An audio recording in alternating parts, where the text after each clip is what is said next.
This is Words Aptly Spoken, which comes from Proverbs 25:11. A word fitly spoken is like apples of gold in settings of silver. The written word is a precious treasure. We want to preserve written knowledge for God's glory and as an anchor to the history of the church and its classical conversations. We hope to encourage the reading of words and of the word. Well, welcome to Words Aptly Spoken, where Jennifer, Courtney, and I discuss a book each week from the Classical Conversations curated curriculum with you. This is a book club for lovers of the Word made flesh. Tonight's Thursday, July 20th. I'm Leigh Bortons, and tonight we're going to discuss what we call CCEMA or CIMA, Classical Christian Education Made Approachable. For those of you that are interested, if you go to leighbortons.com, there's a number of other book clubs. Let me highlight Unfragmented, which is recorded right after this one is. It's live. You can join us. It's me and my co-host Kevin Novak, where we talk about all kinds of books. We spend a whole month on each book so we can dig deeper. And I also want you to know that if you go to Leigh Bortons or at Leigh Bortons on YouTube, you can find our markers and milestones where we talk about options for students who are graduating from high school. And then we also have archives for the Math Map, our new curriculum that's coming out. So some podcasts that talk about how to use the Math Map. So with that, Jennifer, it's been great to be with you all week. She and I are in the same house. She's upstairs and I'm downstairs, and it's been really fun. And we get to end it. These are our last couple hours together with our good friend Tim, who's here also, but in a different room, so we don't hear each other, on the computer. But it's just great to finish the night off talking about a couple of books, because that's what we were here for, Writers Week and writing books together. Something that we love doing. So take it away. Yeah, reading them and writing them. We'll take either one. Best if they're both together. Well, good. Well, thanks, Leigh. So this month of July, we have been doing what we're calling Just Show Up and Read. So we didn't expect you to have this little booklet read in advance. If you did, great. If not, we're going to read some sections of it and then pause and discuss. So if you have your copy and you want to follow along, I'm going to start right at the beginning at the introduction on page 5. So I'll let everybody I hope it is page 5 in everyone's copy, right? It says introduction. We didn't all have the same edition last week, which was kind of painful. All right. So let me turn on Do Not Disturb so you guys don't hear all those noises. All right. The failures of the modern education experiment are discussed everywhere. It seems that hardly a day goes by without a cable news show focused on educational problems. Newspaper opinion pages are full of letters from concerned educators and parents. In light of these well-publicized struggles, which range from falling literacy rates to poor performance on science and math exams, parents have begun to seek alternatives to modern-day public education. Some Christian parents have turned to private schools, while others have chosen to keep their children home for their education. Now, many find themselves lost in a myriad of choices for curricular and extracurricular activities. Many parents have searched for an option that offers more rigorous academics than they received, and one that has proven successful. Something has gone wrong with education, terribly wrong, but what?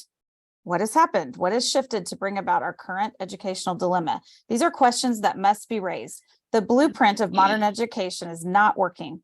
It is time to reconsider the architecture of modern education. The next generation is at stake.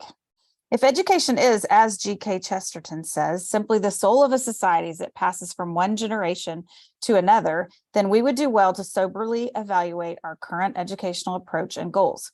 Our current processes are building a house that lacks a cornerstone and thus falls easily into disrepair. This blueprint, left unchallenged and unreformed, will turn the once firm pillar of our society into a sinking foundation. If Chesterton is correct, Western civilization and our Christian culture are in peril. And so then the rest of the introduction just says what we're going to do in the book, which is go look at different educational approaches. So we'll stop there. I know we've talked a lot about Chesterton this week.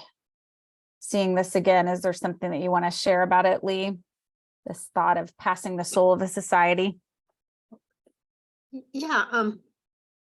It just, whenever anybody talks to us about education, they seem to forget that the people they're referring to have a soul and are eternal. whatever you believe in that as far as heaven and hell. But we just tend to forget that our children, or we tend to emphasize our children's bodies over their spirits rather than their spirit over their body. And really it's both. And so the soul is that spirit I'm referring to. But the thing that's passed on is our flesh, is our family, is our communication or incarnation or touching one another. And so Chesterton just has a way of putting everything in kind of sometimes simple, not always, but often just very concise words, though. That education is simply the soul of a society. Like, who even thinks that we have a soul? And yet, whoa, do we know now we have one? So there's just a lot in this book and in everything that classical educators like to read. Yeah, good. Any thoughts from anybody else about this before we keep reading? You guys are good? Do we want to talk about your question there? Oh, what is education, or what's the purpose of education? Either one. I guess what is education was Chesterton's. He was introducing his definition. Well, I think we're getting ready to. Okay. Can we hold it? Yeah. Okay. I'd like to read a little further, and then we'll return back to that. All right. Well, let's go to the next section. It's not really a chapter, section, surveying educational blueprints. Some of you will start to see some graphics that may look familiar because we used to go over this for many years at Classical Conversations parent practicums. So let's begin. Let us first start by taking a closer look at the current model of education in America, which we will refer to as modern education. And I don't know that the in America part is really necessary. In the world would probably do just as well here. So look at the curriculum and coursework of the average public high school, and you will see familiar subjects. At the center of modern education lies the student. Test scores feed the desire of modern educators to produce quantifiable results, a desire which motivates and permeates modern learning. Subjects are viewed as isolated, airtight compartments. Underlying assumptions concerning the nature of the student and education are steeped in the postmodern worldview. So if we look at this graphic coupled with our words, what kinds of things do you notice about this model of education?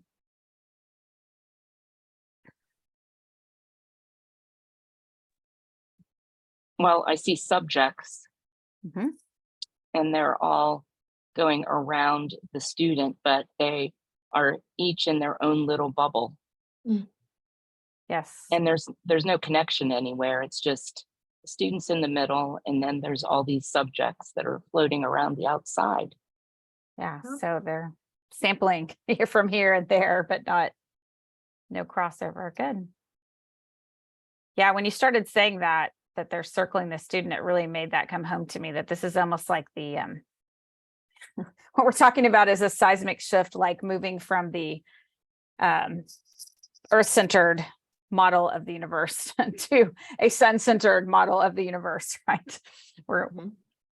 So I think it's interesting because it's like, in a way, looking at these subjects, it's like the objectivity is almost removed, because where is the foundation, right? History can be written anyway, as we can see, and many of these things, science, well, yeah, we see like almost like a degradation in the objectivity of these subjects, because there is no actual base or foundation that they are resting on, or no greatest origin, right? When we just have the student there's nothing else. Yeah, that's good. Or even you can study all you want about history, but you're not going to be a very good business person who has history rightly affect your worldview if you also don't study economics and have an idea what a dollar is. Well, yeah, and I was thinking about government as well.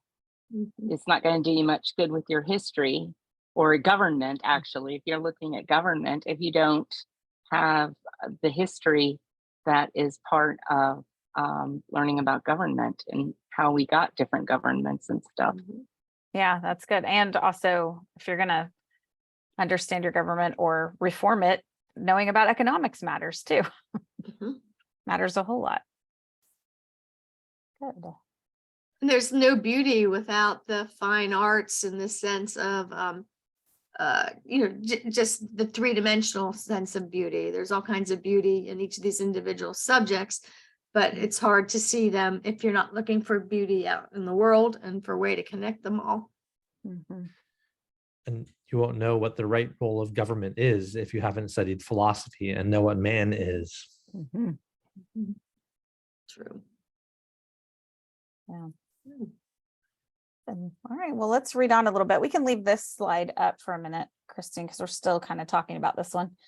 Educational success is defined by the ability to regurgitate all this segmented information on standardized tests based on state standards.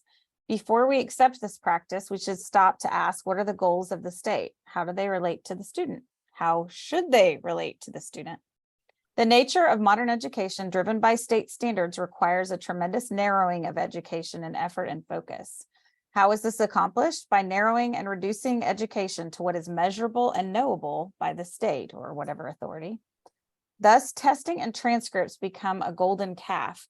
The great and powerful Oz is the state college. Christian parents must ask themselves if this is really the foundation they desire to put in place for their children's souls. Under close scrutiny, this modern blueprint seems lacking, short-sighted, and soul-shriveling. But let's say we want to serve the golden calf and tremble at the great and powerful Oz. How can we address ideas such as virtue and vice? Can we measure pride, integrity, loyalty, wisdom? Are these important in the life of a student? Some people claim that what gets measured gets done. If standardized measurements drive our education system, where does that leave ideas of transcendent value like truth, goodness, and beauty? Is there value in the pursuit of true knowledge, understanding, and wisdom? The human spirit cries yes, but sadly, the clamoring for student assessment leaves no room for these pursuits.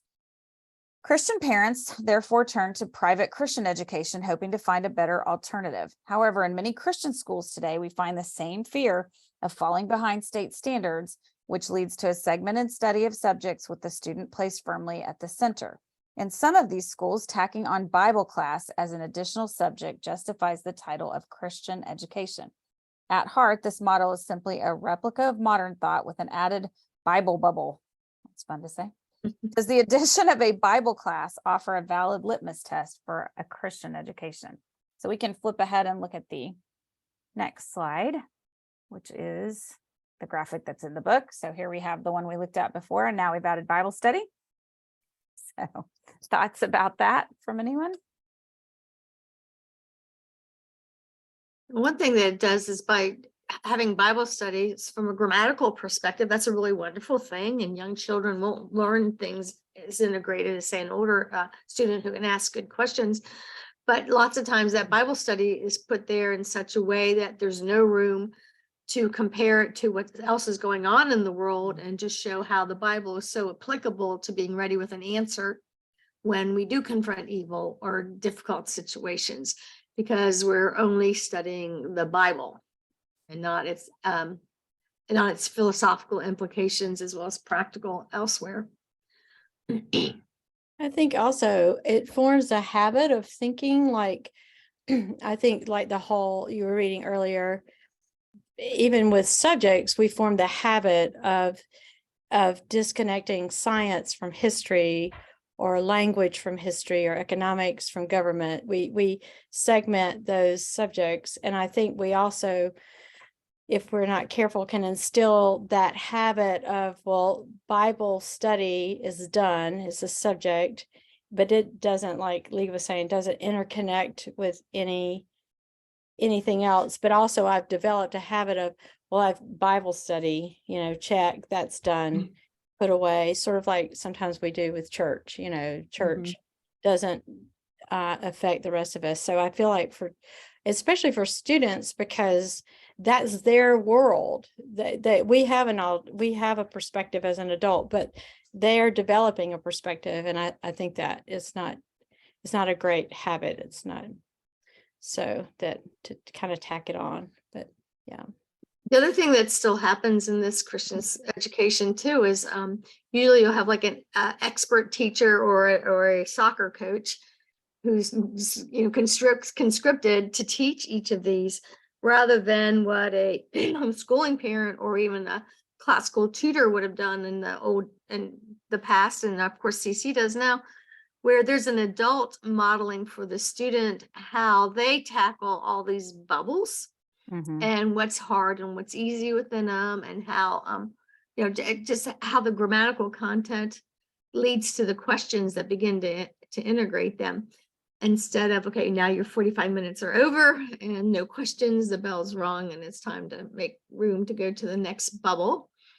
And the time in the halls, I mean, this might be true in some schools. I've never been to one where it's true.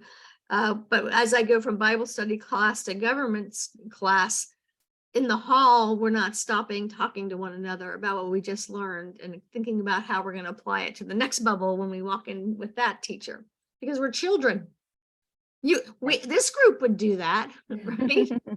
Because we've had so much training in integrated thinking, but the model itself is just not a holistic model at all. Yeah.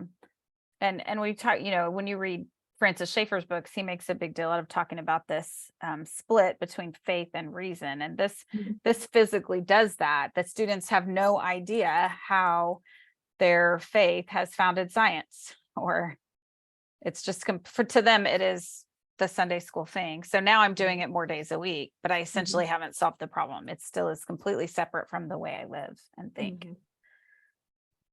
Well, I don't know her first name. I just know it as her screen name, A. Jones. When she was speaking, it dawned on me.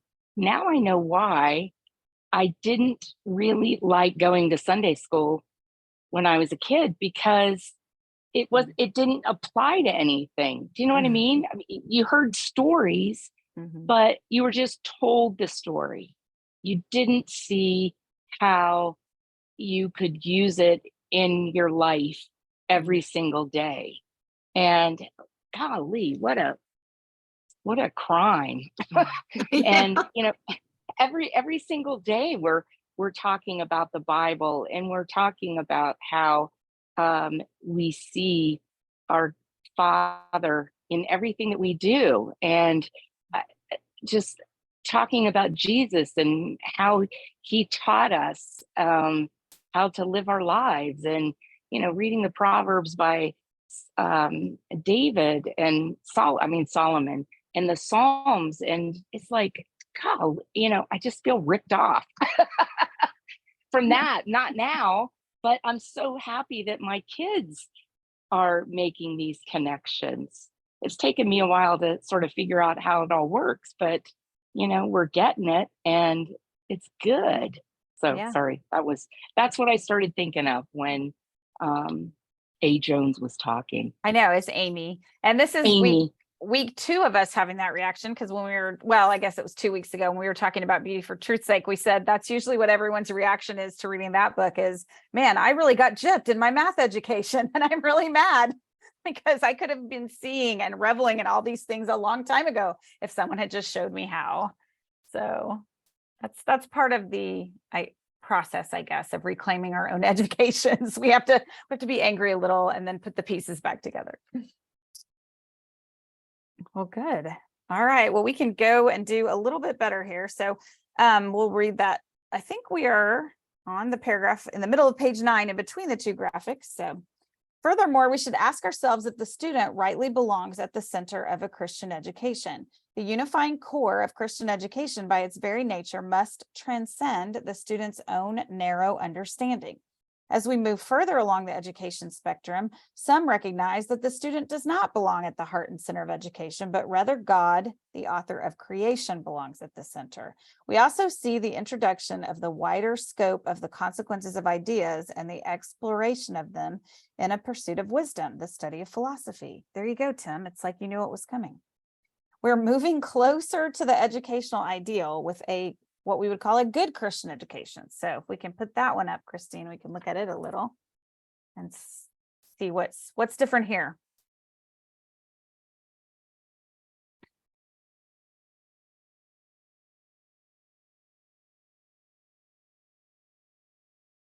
Well, God is at the center instead of student, and there is no Bible. study anymore. I guess you just assume that that's happening with God being integrated in all the subjects, but the subjects, yeah, the subjects are still individual subjects. So better. Yeah. Getting better. Good. Did you have thoughts about this, Leigh, as we're moving along the spectrum here? Well, I think a good headmaster with a lot of Christian education experience, or even a mom at a micro school committed to knowing the children that are in the curriculum, may actually have this model, but get so much farther than the previous model that we showed, in the sense of, especially I think, I don't want to steal thunder. Yeah. Especially in the sense of at least always saying, and God did this for us, and God did this for us. Right. That's so much more superior than most Christian schools who just have the students still in the center. And a lot of times, it's not, in some ways, it's not that headmaster's fault in the Christian schools that do that, because they have a hard time charging money when everybody else is competing against free, and parents very often come in and out of Christian schools because they don't stay committed. They generally will go to a Christian school not because they believe in it, but more because they're in a bad situation, and there's a year or two where they're trying to protect their child, which is something that a good parent should do. But that Christian school can get a really bad reputation at the larger community when the children coming in and out of that school aren't prepared when they actually go to the public school. Right. And then so the headmaster starts to feel like, okay, we've got to do the state standards because 60% of our students are going to go on to the public school, and we want them to be prepared for that. So without meaning to, you're back to letting the state standards drive the curriculum rather than God. Yeah. Yeah, that's good. It's really hard it can be very hard for them to justify the dollars. And also it's when you have, the more people you have under your jurisdiction, the harder it is to evaluate how they're doing. And so you start to bring in ways of measuring things that are doable on that scale, whether or not it's good for the kids. Yeah. Good. All right, so let's keep reading. So now we're getting warmer here.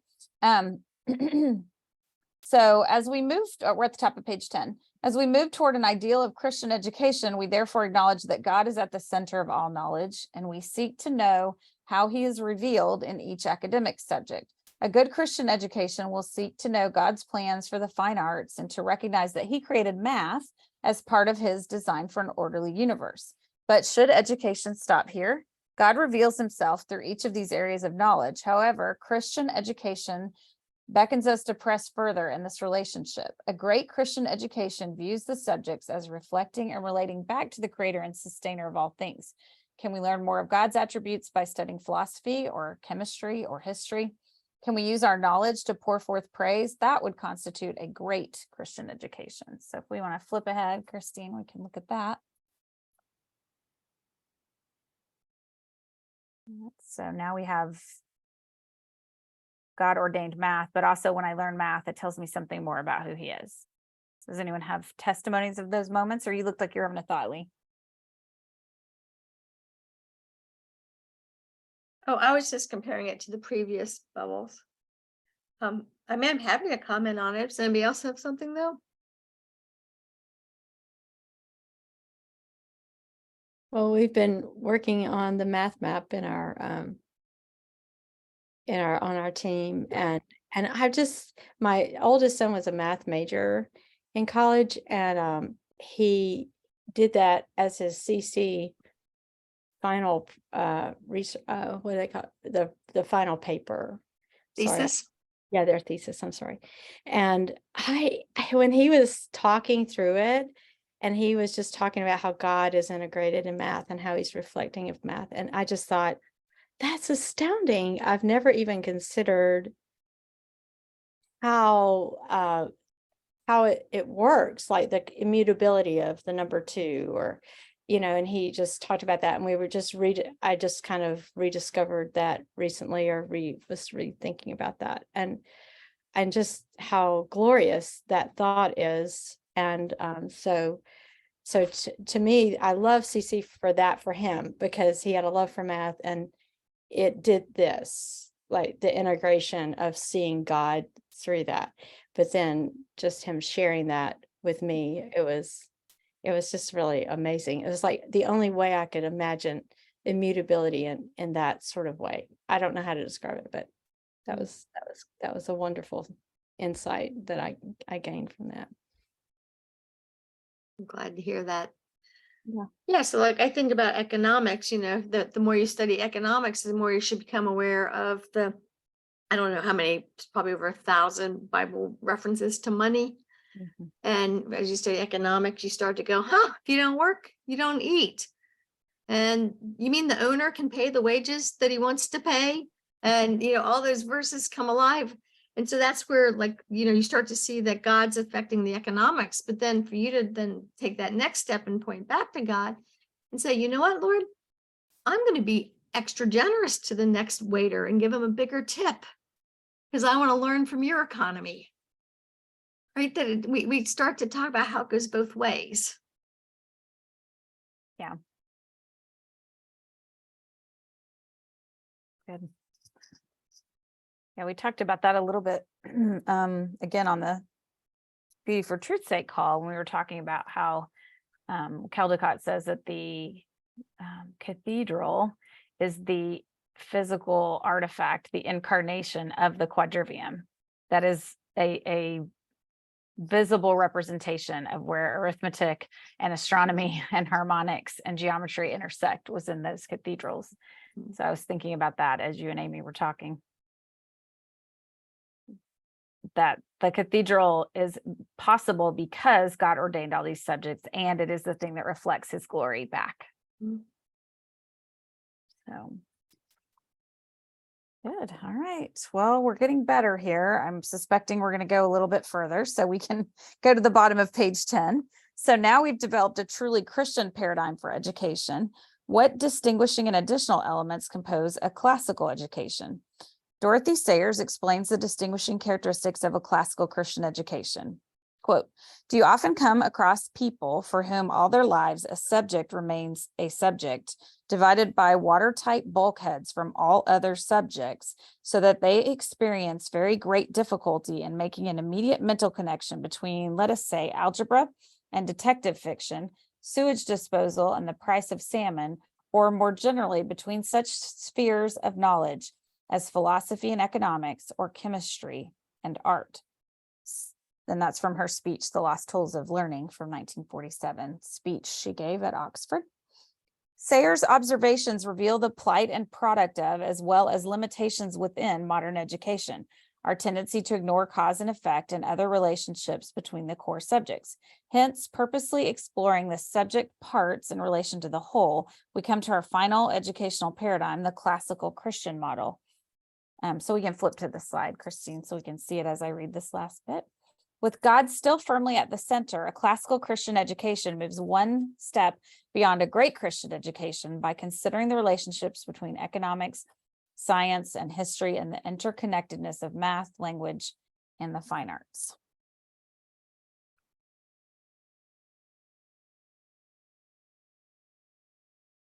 So I'd like to ask a question.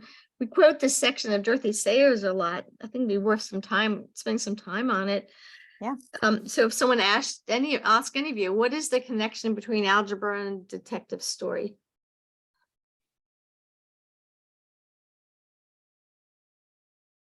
Well, it's like solving a mystery because you have all these clues. And I used to tell my kids that it's like cleaning up your room. It's like you have this big equation and you're kind of sorting out things, and comes down to this little neat package. So, I mean, I know it doesn't always do that, but I think of it, it's like a little mystery, and you have all these little parts that you have to figure out how they fit and stuff. So to me, it's like a little puzzle. It's kind of like that joke where there's an algebra problem on a page and it says find X and the kid puts his finger on it and says it's right there. And like no detective mystery is that simplistic, right? We're saying, no, there's some digging around and pushing and shoving. There's some commuting and associating that has to be done in order to figure out who done it. How And about at a somebody basic- went, Oh, okay. I was just going to say, we've spent a lot of time also thinking about attending this week. And if you read very much detective fiction, you will notice that the detective is usually the one who attends to more details in the room. They notice that the chair is not at the right angle, or the papers have been moved on the desk, or there's what looks like burned paper in the fireplace. They're always looking and attending. And that's the same thing we teach our kids to do when they're struggling with algebra, is attend to what's there and make sense of it. And so that's another way that they're connected. They can be like the detective who notices the things and attends to them.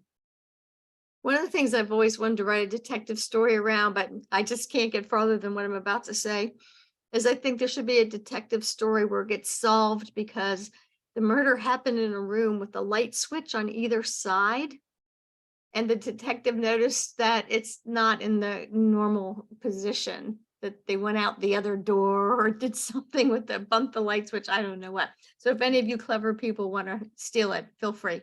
Well, and I will tell you, I have to say, my daughter Abby, when she was in Challenge B, wrote a detective story in which one of the detectives was her dog, her beloved dog Casper. And then there was a person, and the clues were all based on the Fibonacci sequence because she was kind of obsessed with the Fibonacci sequence in math that year. And so all the clues were numbers from the Fibonacci sequence. So that was kind of fun. Yeah. It's amazing when you're given good things to think about and time to think about them, the opportunity to be bored, which of course we don't find boring at all. We find that reflective, redemptive, that these young folks can do such great things like that. No, I told her she Good. can probably make money on like a series of math related detective fiction for little people. I feel like that would sell. I bet she could. So what about sewage disposal and the price of salmon? How would those be connected?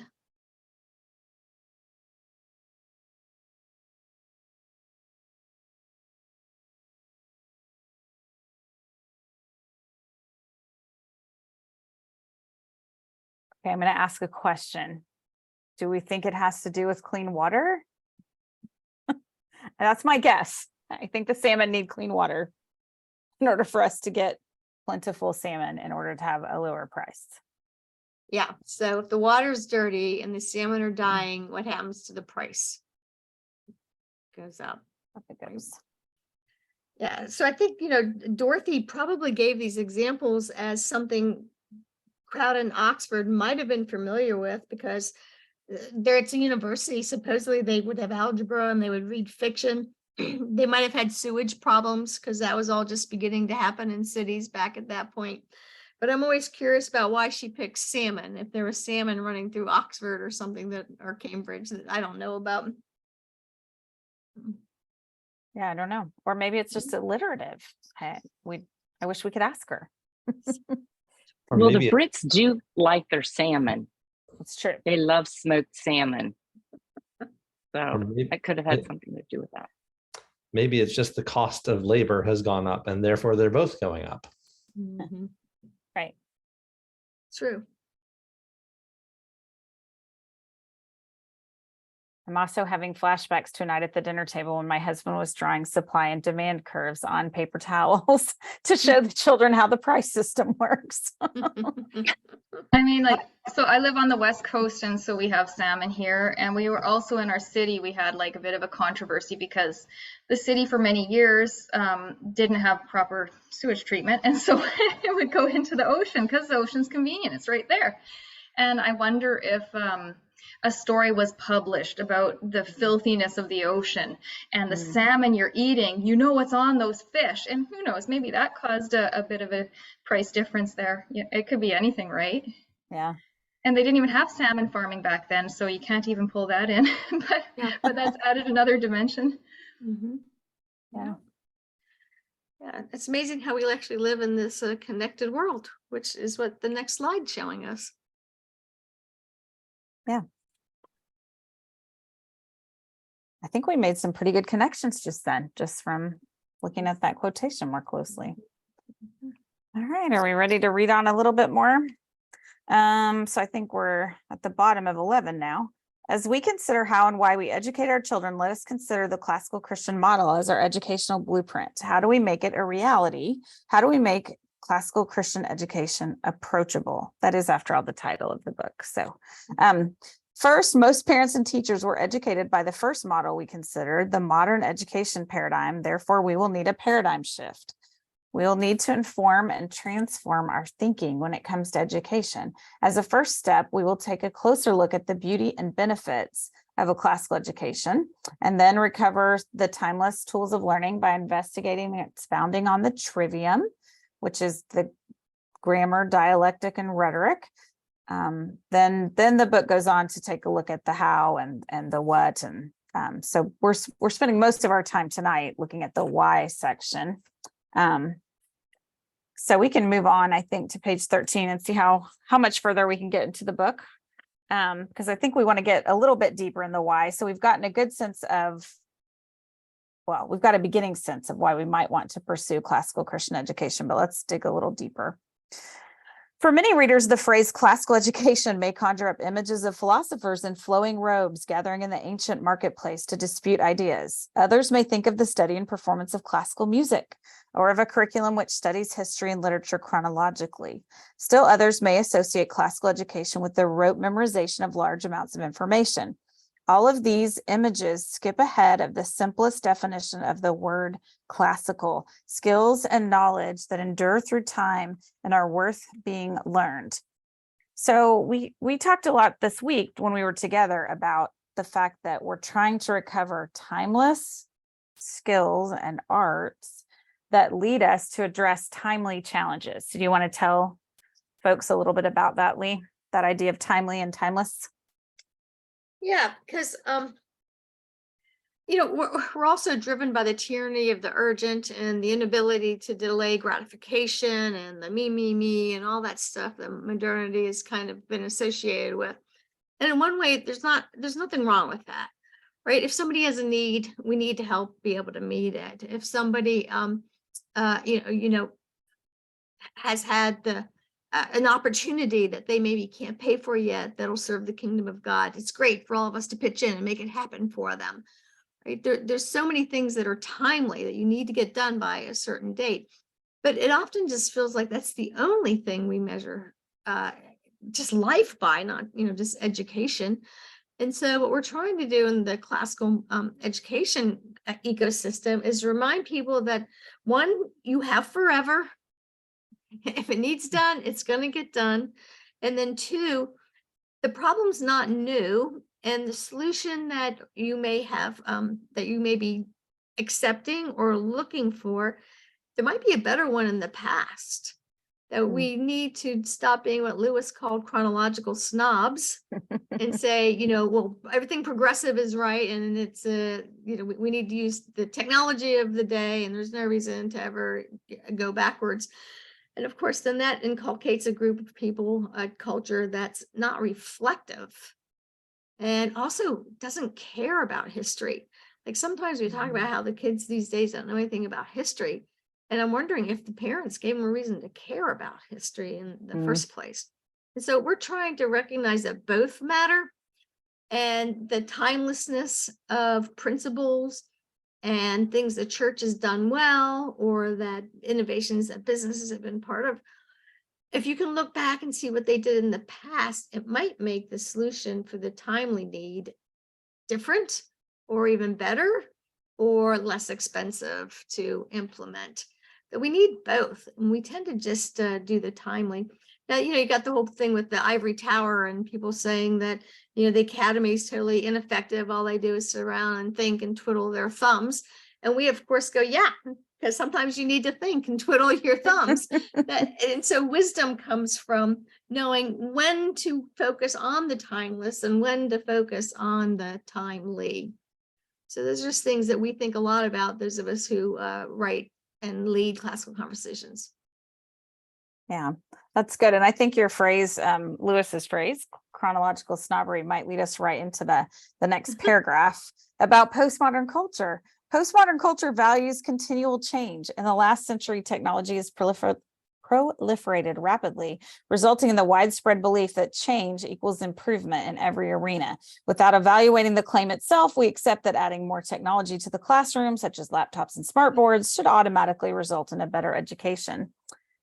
And as I was looking over this part again, I was thinking you could even back up a level from smartboards and laptops and think that we sometimes do this as homeschool parents when we say, oh, well, my child is struggling in math. I must need a new book or a different method, right? And so you throw out the book and start with a new one and find that the problems persist. True. That's right. It's kind of like when people move because they're having a problem with their neighbors or with people in their church. They find out that when they arrive, the problems followed them because it wasn't the neighbors who had the problems. Yes.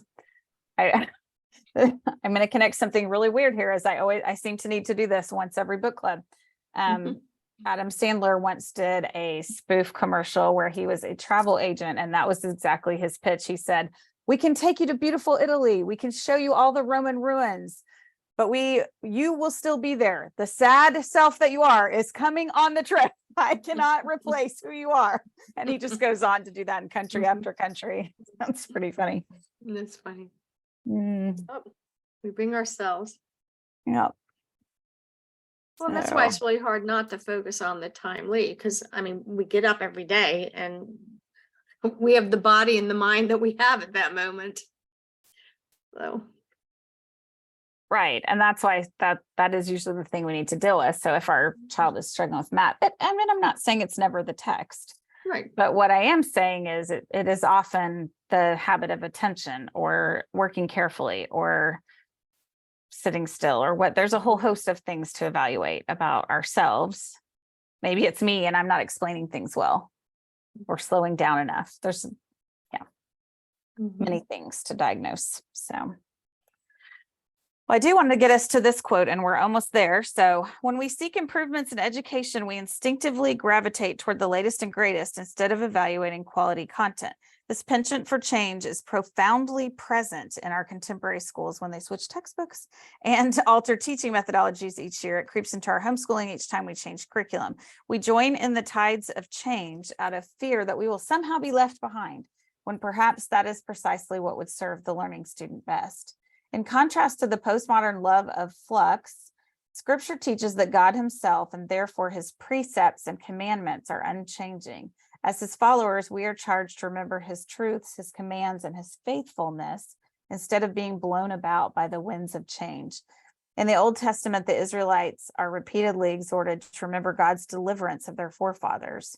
In the same way, Christian homeschooling families in the 21st century are tasked with transmitting the unchanging truths of Scripture and the wisdom of the Lord to the next generation.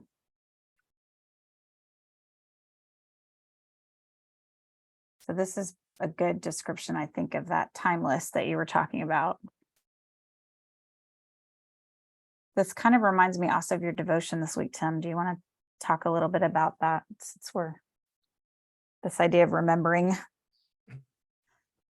Yeah, so looking back in 1 Samuel, as Joshua leads the people across the Jordan River, he sets up that stone and he says, this is our Ebenezer, our reminder of what it is that God has done for us.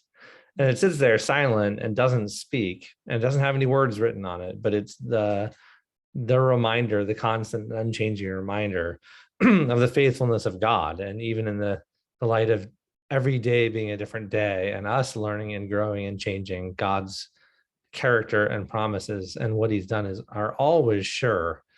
I think that's a really encouraging thing for us as Christian parents, that even when we get blown around a little bit by the winds of change and different seasons of life, that we can always look back and be thankful that God is the one who ultimately cares for our children, and he will see them and us through all those storms.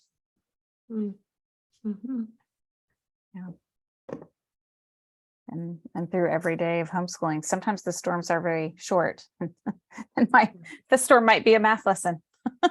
Yes, it's true. Or It's a true. Latin translation. Good. Well, we're And- about out of time, Leigh. Did you want to say I have a- something? Well, I have a question for the audience listening. Did these 5 different slides of the progression of the types of education, are they clear? Are they good examples to use to explain to people, or have you, just what are your thoughts on them?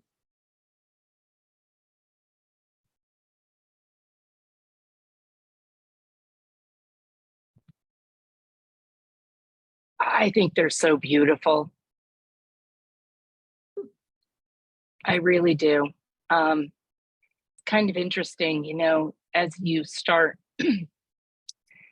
learning about classical education, I've said this before this week. The first time you go to a buffet, you just see what you recognize. And then the second time you go, you see a little bit more. And then the third time you go, you'll see even more. And as I looked at the copyright of this book, and it was 2011, I came into CC in 2013. And honestly, I only remember being aware of this in about 2018. So, it was 5 years. It was 5 times going to the buffet. And when I saw it, my jaw just dropped open. It was like, holy cow, this is just so beautiful. It's such a beautiful representation of what we're trying to do and what we're trying to share. That's my thought. Thank you. Yeah. I was thinking the same thing, Michelle, because that's the way what I was thinking at all the practicums. And the first time I think it was Mary Alps maybe that came to our practicum and shared that. And I remember just trying, and I like the progression of these slides. Somehow I've seen them somewhere at practicum. And just the comparison. And I would just remember, like you did, like you just explained it so beautifully, like just seeing a little bit and then the next year a little bit more, and just, yeah, it's just brought, the last slide to me, I just kept thinking doxology, like this is, just so wonderful. So yeah, thank you. That was a great illustration. Well, good. We've been using it a long time, so I didn't know if it was time to get rid of it or not. Well, thanks, Jennifer, for sharing tonight. Yeah, that was good. And I really do appreciate, just as you shared, Michelle and Amy, I think you were, you did a beautiful job of explaining that it takes us many times to learn a thing. It takes our children many times to learn a thing, but if the thing is worthy of our attention, then it's worth going back to the buffet and wrestling a little bit more and grabbing onto one more idea until we can see the whole picture as best we can. So thanks for sharing those testimonies. And I hope you'll have lots of memorials this week of God's unchanging faithfulness as you live and walk and talk with your families. So thanks. And next week, we will see you for Norms and Nobility. And we will be very excited to get started in this book, but it will be only possible to give you a tiny beginning and get excited about reading it. So yeah. And just be aware, if you're getting it, it is an expensive book. We know that it is. It's an academic press that puts it out, and they can make their students read it and get away with the price that they charge.